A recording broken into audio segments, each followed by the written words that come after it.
teachers, we want to show you how you can use Google Meet and the chat feature to make your interactions very engaging for your students. So the first thing we would recommend is making sure you're setting up that expectation for your students as soon as they come in, or even before they come in. So for example, you're going to make sure you tell them to use their microphone, and also telling them that that chat feature is to ask questions or give feedback about the conversation.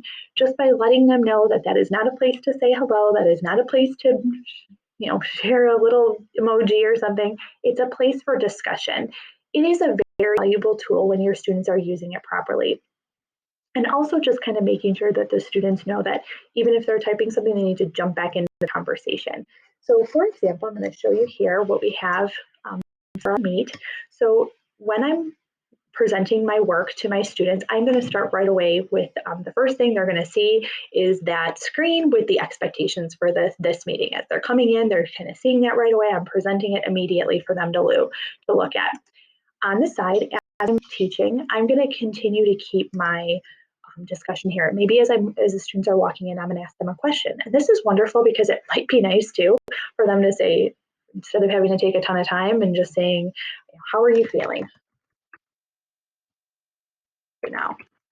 And then they can answer. And so you're helping them practice typing, you're helping them practice use capitalization and proper digital citizenship with how they're responding. If they write poop, you're going to be like, no, that's not appropriate. Please be respectful to the class. And then they'll know that that's not acceptable. So they'll test you, I'm sure, at first, but you want to make sure that you're just kind of, just like in class, nipping up those inappropriate comments and things like that. They see the expectations and then they're responding. They're getting that chance to do that.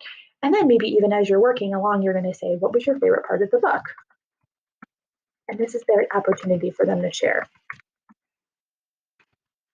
And then they can respond, and you are saving a little bit of time.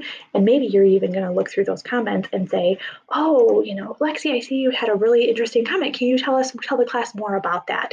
And then that student can elaborate. It's kind of saving you some time. It's allowing the students even to have that wait time. And because sometimes if you have a lot of students in there, you're not able to get to all the students that you want to get to. You might even encourage your students to add questions of their own. If they had an interesting part that they were, maybe during the work I was wondering about, you can respond, or you can even ask the other students to help if that student answer the questions and respond to those questions that other students have, and encouraging that independence from them. We hope you'll consider using Google, the chat feature in Google Meet, as a way for you to ask questions and have students answer and ask their own questions during your meetings, or even just practicing when they're synchronous and together. Hope this helps you.